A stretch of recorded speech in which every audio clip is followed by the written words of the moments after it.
বিড়াল দুটির মারাপিট দেখে ইঁদুরটি ঘন্টা বাজাতে শুরু করে দেয়।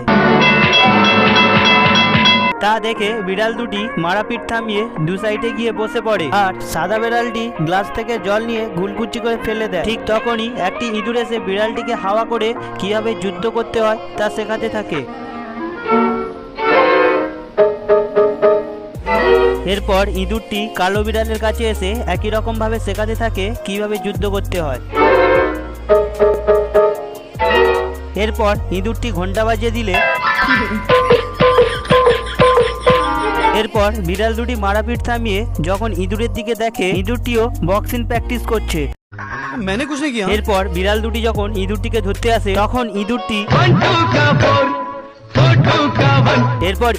সাদা বিড়ালটিকে জিভ খেদায়। এরপর কি হলো তা জানতে চাইলে কমেন্টে পার্ট 2 লিখে যান।